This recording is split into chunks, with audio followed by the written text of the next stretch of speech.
Price the Lord, glory to Jesus.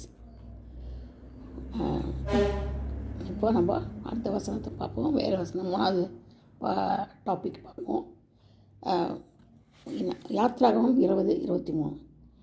நீங்கள் எனக்கு ஒப்பாக வெள்ளி பொன்னினாலே தெய்வங்களையும் உங்களுக்கு உண்டாக்க வேண்டாம். கர்த்தரின் கட்டளைகளை மீறியதால் புறஜாதிகளிடம் ஒப்பு கொடுத்தார்.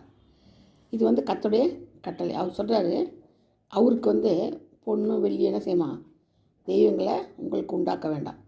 நீங்கள் எனக்கு ஒப்பாக, தேவனுக்கு ஒப்பாக அவரை போலவே வெள்ளி பொண்ணில் என்ன செய்ய தெய்வங்களை உண்டாக்க வேண்டாம். கர்த்தரின் கட்டளை மீறியதால் உங்கள் பொற்ஜாதிகளை ஒப்பு கொடுத்தார். உங்கள் பகைவர் உங்களை ஆளுவார்கள். 26:17 சொல்லப்பட்டிருக்குது. லேவியராகமம் 26:17. உங்கள் பகைவர் உங்களை ஆளுவார்கள். 26-25 சத்ருவின் கையில் ஒப்பு கொடுக்கப்படுவீர்கள்.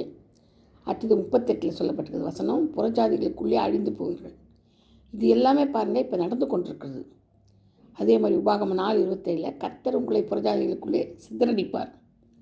எஸ்ரா 5:12 பிதாக்கள் தேவனுக்கு கோபமூட்டினார்கள். அவர்களை நேபுகாத்நேச்சார் கையில் ஒப்பு கொடுத்தார். அவன் இந்த ஆலயத்தை நிர்மூலமாக்கினான். பார்த்தீங்களா எப்படி ஒப்பு கொடுத்து என்ன செய்கிறாங்க, நிர்மூலமாக்கி போயிட்டான் யார், நேபுகாத்நேச்சார். அது மட்டும் இல்லை, நெகேமியா 9:26 நியாயப்பிரமாணத்தை புறம்பே எரிந்து விட்டார்கள். 9:30 நெகேமியா 9:30 நீர் அவர்கள் மேல் பொறுமையாக இருந்து தீர்க்கதரிசிகளை கொண்டு கடிந்தும் அவர்கள் செவி கொடுக்கவில்லை. இதுக்கு மேலே ஆண்டவரால் என்ன பண்ண முடியும்? தேவன் இதுக்கு மேலே என்ன பொறுமையாக இருப்பார்? என்ன சொல்லுங்கள், இதுக்கு மேலே என்ன செய்ய முடியும்? எல்லாமே சொல்லிக்கிட்டாரு. புறஜாதிகளுக்குள்ளே சிதறடிக்கப்படுவீர்கள், அவங்கவுங்க ஆளுவாங்க, இதெல்லாம் அழிஞ்சு போவீங்க, எடுத்துருங்க, இதெல்லாம் வேண்டாம். அப்போ நியாயப்பிரமாணத்தை புறம்பே எரிந்து விட்டார்கள். அது பாருங்கள், வேஸ்ட்டாக போச்சு. நீர் அவர்களே பொறுமையாக இருந்தனால தீர்க்கதரிசியை கொண்டு கடிந்து கொண்டப்பட்டாங்க. தீர்க்கதரிசிகளை கொண்டு சொல்கிறாரு அவங்களுடைய வாழ்க்கையை. அப்பயும் அவங்க என்ன செய்யலை, அவங்களுக்கே செவி கொடுக்கவே இல்லை. அப்போ எப்படி இருந்தாங்க, அவங்க செவி கொடுக்காத இருந்தாங்க. அவங்க அதை பற்றி கவலையே படலை அவங்க. அதனால தான் என்ன செய்யினாங்க, அவர்களை அந்நிய தேச ஜனங்களின் கையில் ஒப்பு கொடுத்தார். சரிங்களா, அது ஒரு காரணம். அதே மாதிரி எசேக்கியேல் 7:20 அவருடைய சிங்காரத்தின் மகிமையை அருவருக்கத்தக்கப்படத்தக்கதாக விக்கிரகங்களை உண்டு பண்ணினார்கள். ஆகையால் அந்த விக்கிரகத்தை அந்நியர் கையிலே கொள்ளையாகவும் பூமியின் துஷ்டர்களுக்கு சூறையாகவும் கொடுப்பேன். பாருங்கள், எசேக்கியேல் 7:21 பாருங்கள் சொன்னாங்க. அதே மாதிரி அவர்கள் அதை பரிசுத்த குலைச்சல் ஆக்குவார்கள். 7:22 பாருங்கள், என் அந்தரங்க ஸ்தலத்தை பரிசுத்த குலைச்சலுக்கு 24 ஆகையால் புறஜாதிகளை துஷ்டர்களை வர பண்ணுவேன். அவர்கள் இவர்கள் வீடுகளை சுதந்தித்துக் கொள்வார்கள். அவர்கள் பரிசுத்த தலங்கள் பரிசுத்த குலைச்சலாகும்.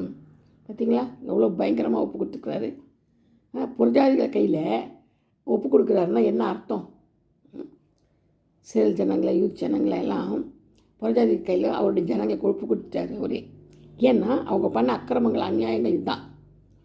அந்த சங்கீதம் 106 பாருங்கள், 36 106-36 அவர்கள் விக்கிரங்களை சேவித்தார்கள்.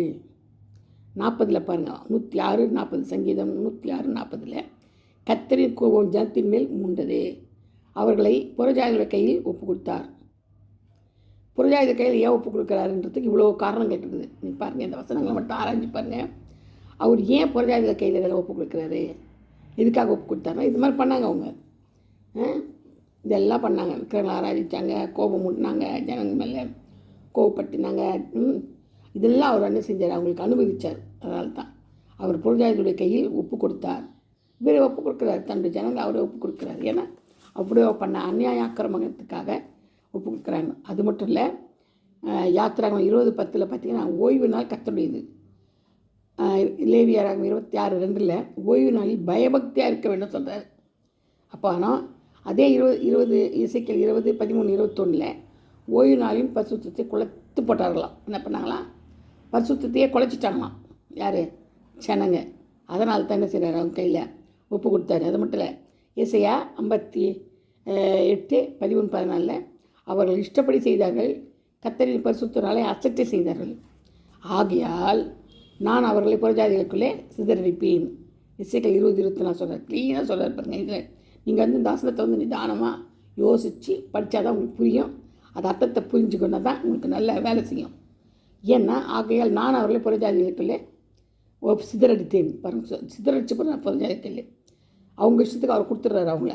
தன்னுடைய ஜனத்தை கொடுத்துறாரு. அவர் இஷ்டப்படி செய்தார்கள், கர்த்தரின் பரிசுத்த நாளை அசட்டை பண்ணினார்கள். அவங்கவுங்க இஷ்டத்துக்கு ஆடுறாங்க பாருங்கள். தேவ பயம் இல்லை, பக்தி இல்லை, தேவன் மேலே அன்பு இல்லை, இதுவும் இல்லை. அவர் சொன்னது கற்பனை கட்டளை கீழ்ப்படியில் அதை கை கொள்ளலை. அதனால செஞ்சார், புறஜாதிக்கையில் ஒப்பு கொடுத்தாரு. அப்புறம் சிதறடிச்சிட்டார். இதுலேருந்து நம்மளுக்கு என்ன செய்யுது? இந்த காரியங்கள் எல்லாம் ஆண்டவர் செய்கிறார். புறஜாதிகள் கையில் நம்மளை ஒப்பு கொடுத்துறாரு. இதெல்லாம் நம்ம செய்யக்கூடாதுன்னு தோணுது. அப்போ தான் அவரோட கட்டளை கற்பனை அப்படி தான் சொல்லுது. நம்ம செய்யக்கூடாது தான். செய்தால் நம்மளுக்கு இந்த கதி தான் வரும் இல்லையா? அழித்து போடுறன்ற சொல்கிறாரு. அதனால் அதெல்லாம் நம்ம செய்யாதபடி நம்மளை காத்துக்கொள்ளணும். கர்த்தர் இந்த வார்த்தைகளை ஆசீர்வதிப்பாராக. நல்லா வேதத்தை படித்து தெரிஞ்சுக்கோங்க. இது நான் வேதத்திலேருந்து தான் சொல்கிறேன். நான் உளரலை. ஒவ்வொருத்தையும் நீங்கள் படிச்சுக்கோங்க.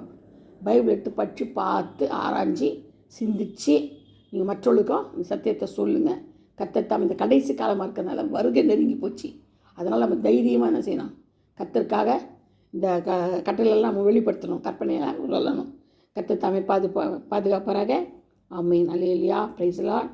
God bless you all. Thank you.